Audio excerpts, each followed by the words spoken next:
A producer is clipping a microphone to my scrub top with shaking fingers, while the charge nurse leans around us and barks. Trauma 2 is back in 10. Dr. Samira, do you want blood running? The hallway smells like antiseptic and burnt coffee and adrenaline. Someone shoves a ring light in my face.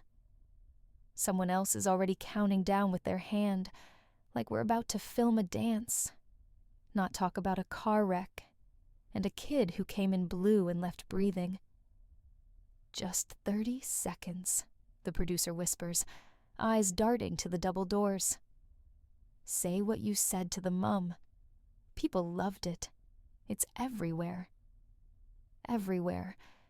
That's the word that makes my stomach drop, because I know what everywhere means now. It means my name on the hospital's socials. It means my face screenshot on strangers' accounts. It means the clip of me in the Rhesus Bay. Hair frizzed, gloves on, voice steady, getting stitched into those faith in humanity restored montages. It means the moment I stepped into the waiting area and told a sobbing mother, "He's alive. He's fighting.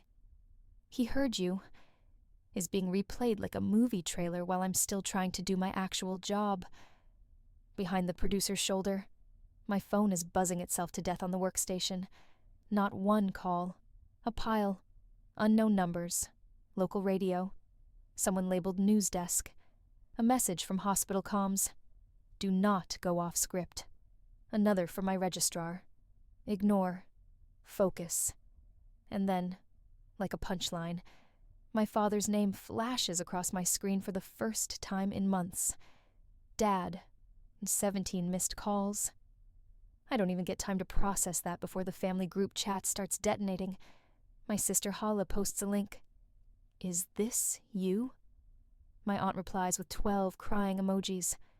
My mother types, deletes, types again. Then my father finally sends a message, not to me, to the group, because he loves an audience. That is my daughter. I raised a doctor. Like he's announcing he bred a prize horse. Like I didn't have to beg him for bus fare to campus. The producer is still smiling in my face, waiting. You can say you're grateful, she prompts. You can say your family supported you. I actually choke on a laugh. It comes out harsh. Wrong. The producer's smile falters. The charge nurse snaps. We don't have time for this. And reaches for the mic cable like she's about to rip it off me herself. But hospital comms appears. Sienna. In heels, clipboard, panic eyes. Hissing. No. No. We need to control the narrative. We need to get ahead of it. Get ahead of what? I blurt, and my voice comes out too loud. Sienna lifts her phone to my face. The hospital's post is already at 500,000 views. Meet Dr. Samira Khan, first-year resident, who helped save a child's life. Under it, comments are flying. Her voice is so calm. Protect her at all costs. Her parents must be so proud. And then someone has tagged my father's public Facebook account, because of course they found it. And he has replied to strangers already. Thank you. Yes, we always believed in her. My hands go numb. My ears start ringing. In the glass reflection of the ICU doors, I can see my own face. Tired, pale, mouth slightly open like I'm waiting for a hit. Then a security guard appears at the end of the hallway, walking fast, and says, Dr. Khan, there's a man at reception claiming he's your father. He's insisting on coming up. He says the media is here because of him. Behind him, through the lobby windows, I can see it. A cluster of people outside with cameras. A reporter with a bright blazer. A boom mic. A tripod. Like my life just got turned into a segment between weather and sport. My phone buzzes again. A voicemail from Dad lands. Pick up. Don't embarrass me. That's the moment something in me goes very, very still. Not calm, not okay, just decided.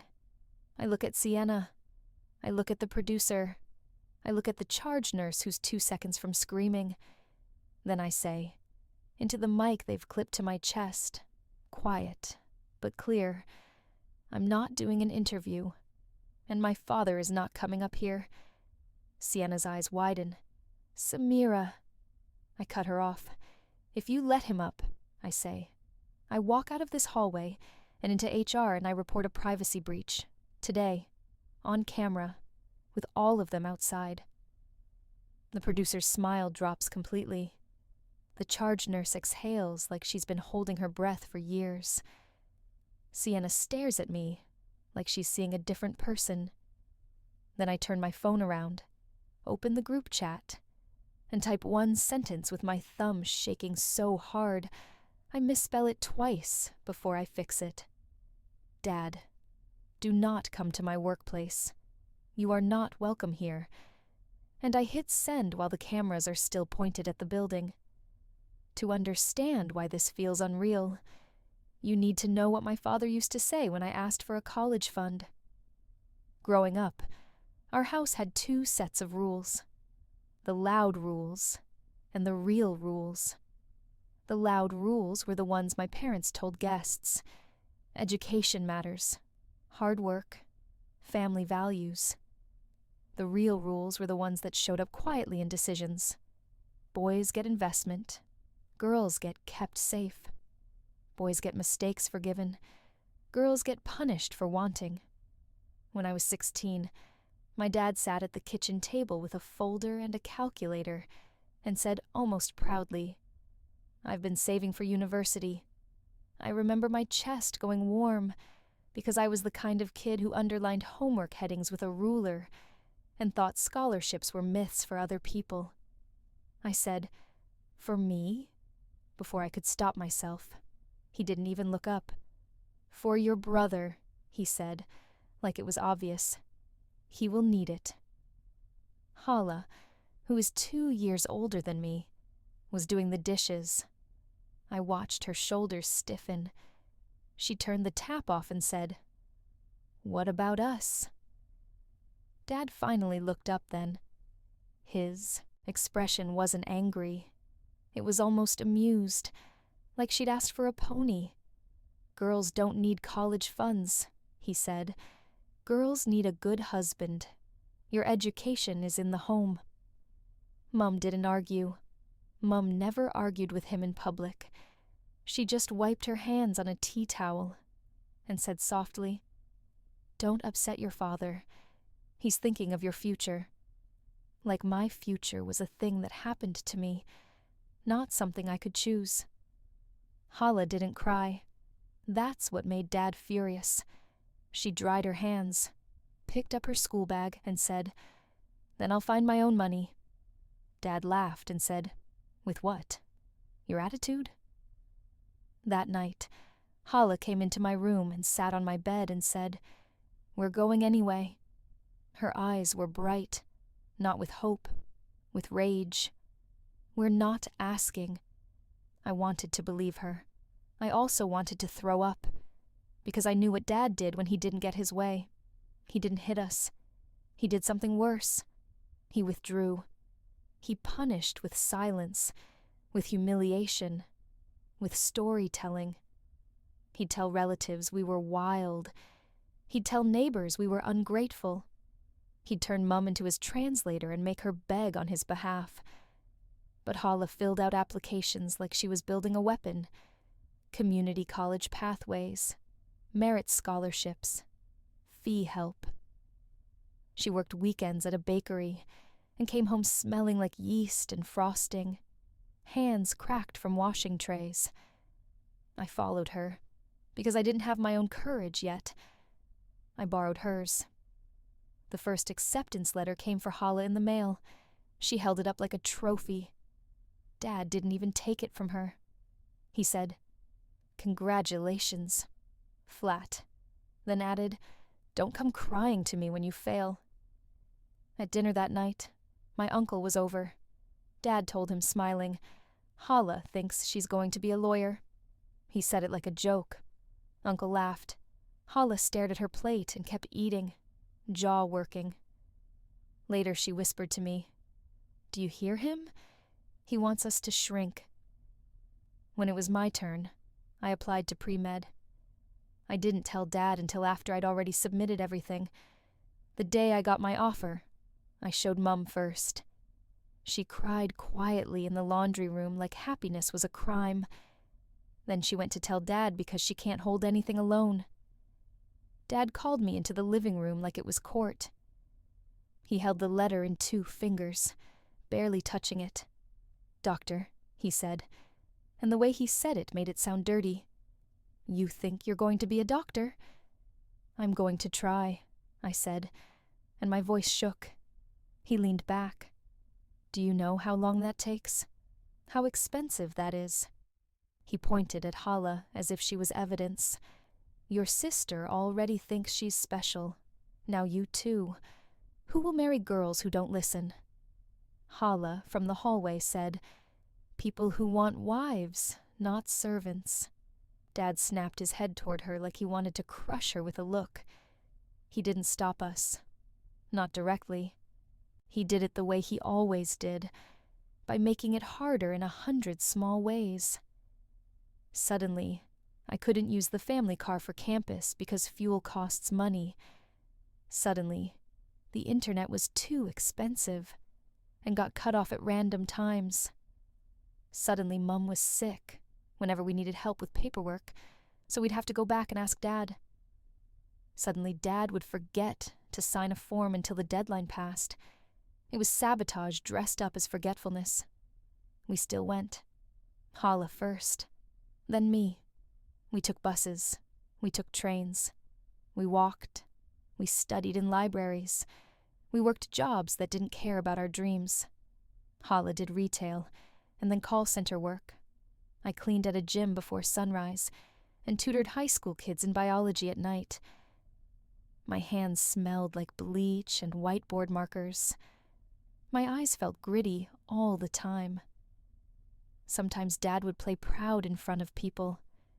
If a guest asked what we were studying, he'd say, "They're in school," vague, then change the subject to my brother. In private, he'd hiss, "Don't make me look foolish." Like my education was a public insult. The worst moment was the day Hala dropped out. People love to imagine someone dropping out as laziness, like she slept in and missed a test. That wasn't Hala. Hala was the one who dragged herself to class with a fever because attendance mattered. She dropped out because the pressure finally broke her. Her second year, her scholarship got reduced due to a technicality. 1 class credit, 1 admin error. One of those things that shouldn't ruin a life but does, when you're already balancing on a thread. She needed a few thousand to bridge the semester, not a fortune, not support me forever, just a bridge. She asked Dad. I wasn't in the room, but I heard it from the hallway. I heard Hala say, "I'll pay it back. I'll sign something, I just need time." I heard Dad laugh. Then I heard him say, clear as a slap, "Why would I fund your rebellion?" Hala came out of that room looking like her blood had drained away. She walked past me without speaking, went to her car, and just sat there. I watched through the window while Mum hovered, wringing her hands, and Dad watched sports like a king ignoring peasants. That night, Hala told me, "I can't do this anymore." Her voice was calm, which scared me more than crying. "I'm tired of being hungry. I'm tired of begging. I'm tired of feeling like I'm stealing oxygen." I wanted to scream. I wanted to run into the living room and flip the TV off and throw it through a wall. Instead, I sat with her on my bedroom floor and held her hand while she wrote the email withdrawing from her program. Dad didn't comfort her. He didn't apologize. He didn't even pretend sadness. He announced it at a family dinner, like it was a victory.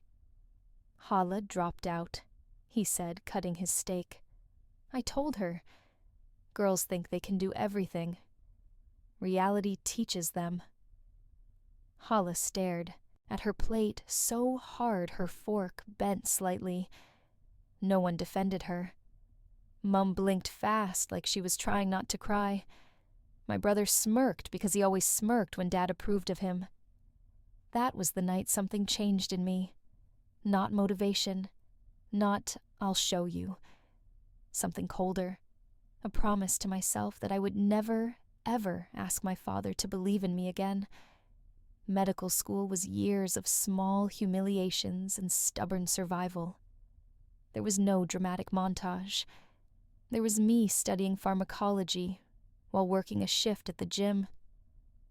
There was me eating instant noodles in the library at midnight, while other students went home to parents who asked, "Do you need anything?" There was me skipping social events because I couldn't afford the just $30 dinners. There was me learning to smile when classmates casually mentioned their parents paid their rent. There was me calling Hala at 2 a.m., whispering, "I don't think I can do this," and Hala whispering back, "You can. You have to. Not for him. For you." Every time I hit a milestone, passing exams, getting rotations, matching into residency, Dad found a way to minimize it. He'd say, "That's not the real doctor yet." Or, "Women doctors just do paperwork." Or, "Don't get proud.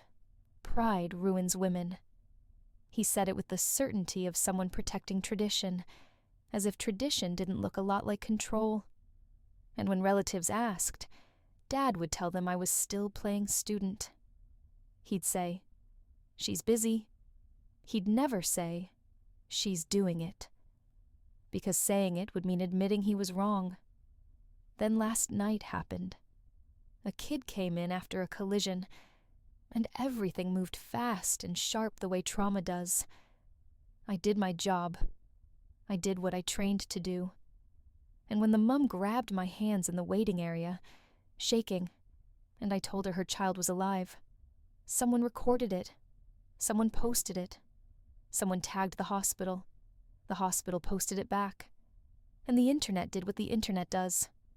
Made a story, chose a hero, demanded a quote, looked for parents to praise. My father saw an opening. This morning, before my shift even ended, my mum texted me, "Dad wants to come to the hospital. He wants to talk to the reporters. Please be nice. Be nice." Always the same instruction. Always the same expectation that I would swallow. Then Dad called and left the voicemail. "Don't embarrass me." Not, "Are you safe?" Not, "I'm proud." Just don't embarrass me, because my existence has always been framed as something I do to him. Hala called too, voice tight. "He's already posting," she said. "He's telling strangers he paid for your degree." I felt my face go hot. "He didn't," I said. "I know," Hala snapped, "but he's saying it like a fact. People are congratulating him." That's the part nobody warns you about. When you come from a family like ours, success doesn't feel clean. It comes with this shadow of people trying to rewrite the past so they can stand in the light without touching the work.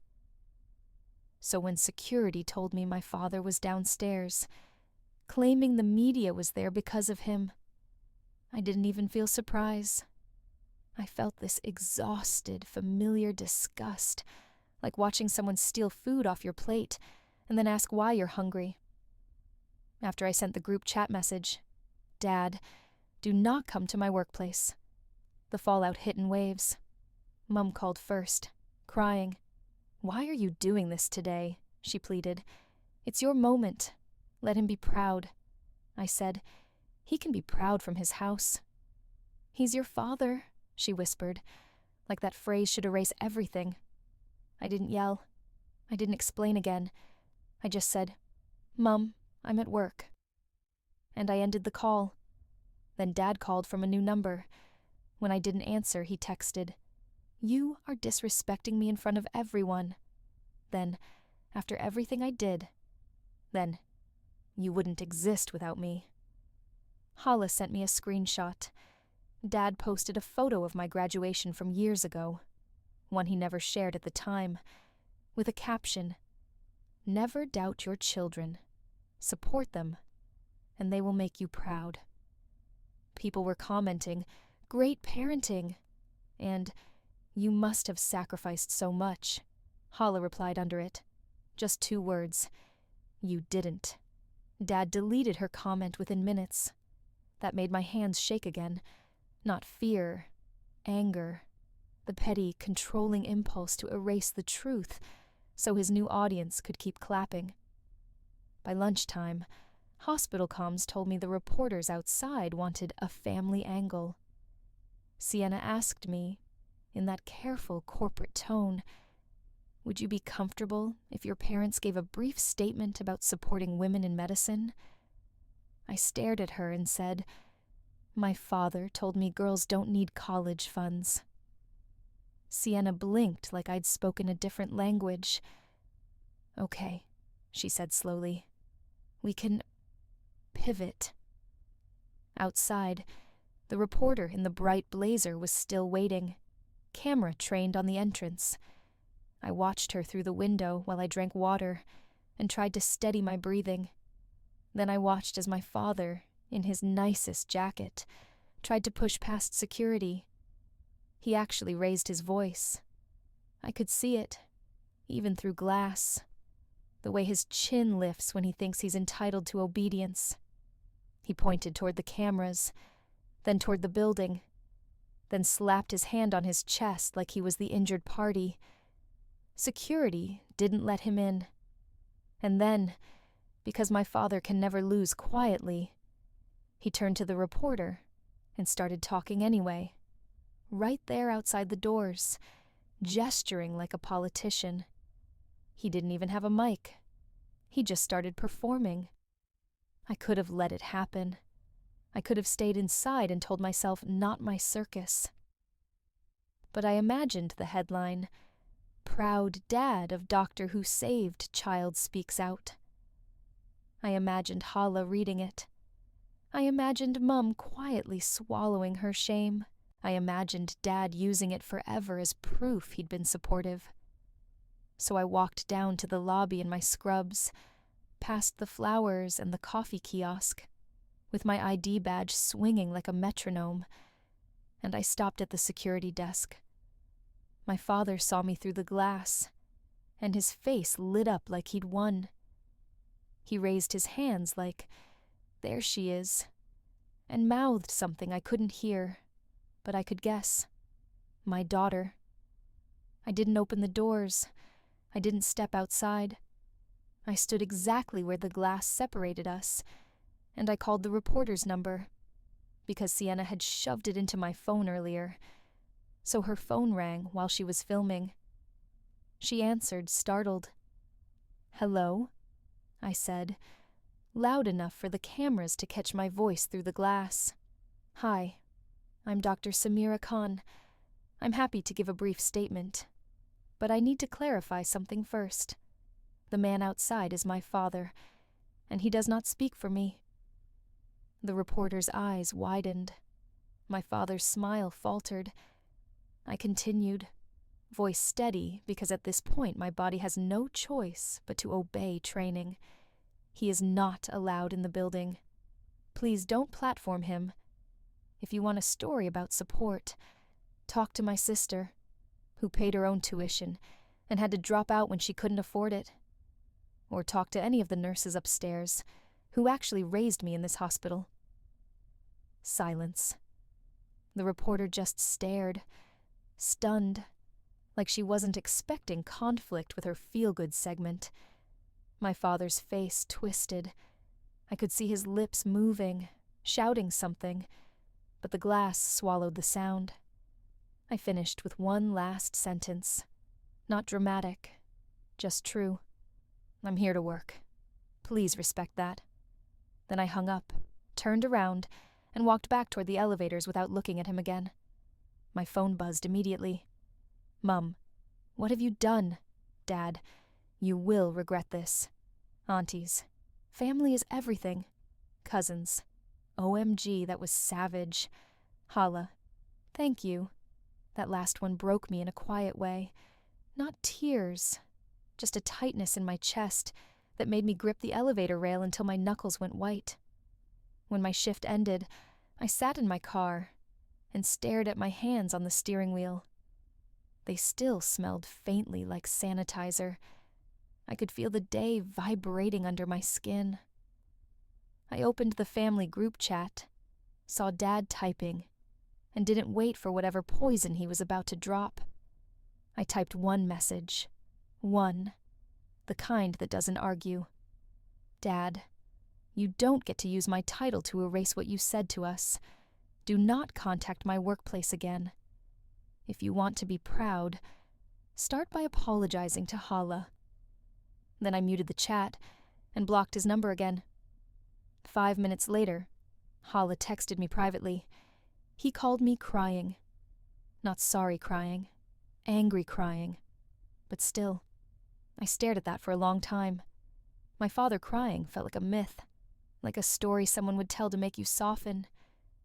I didn't soften. I just felt tired. I drove to Hala's apartment without announcing it. When she opened the door, she looked at me like she didn't know whether to smile or punch something. She pulled me into a hug so hard my badge dug into my ribs. "I'm proud of you," she said into my shoulder, voice muffled. I swallowed. "I'm sorry," I said, because that's what came out first. Sorry you carried so much. Sorry you paid the price. Sorry he tried to steal this. Hala pulled back and wiped her face with the heel of her hand. "Don't be sorry," she said. "Just don't let him rewrite it." I nodded, and my throat burned. Because that's the real ending here. Not a viral clip. Not a headline. Not my father's posts. The ending is a boundary that finally has teeth. Later that night, my mum tried one last time. She called from a hidden number. I answered because part of me still hopes she'll choose truth over peace. Her voice was small. "He's humiliated," she whispered. I looked at the framed residency acceptance letter on my wall, and the stack of loan statements I still haven't finished paying, and the scars on Hala's confidence that nobody ever apologized for. I said, "So were we." Mum started to cry. "He didn't mean it," she pleaded. I didn't raise my voice. I didn't debate. I just said, "Mum, I have a shift tomorrow." And then I added, because my hands were steady now, "If you bring him to my work again, you lose access too. I'm not negotiating my safety for his pride." She went silent. "I love you," she whispered, "like love is a spell." "I know," I said. "Good night." I ended the call, turned my phone off, and sat in the quiet, long enough to hear my own breathing return to normal. Because the gut punch twist isn't that I became a doctor without his money. I already knew I could do hard things. The twist is that the first time the world clapped for me, my father tried to step into the spotlight, and I finally had the nerve to leave him outside the glass where he belongs.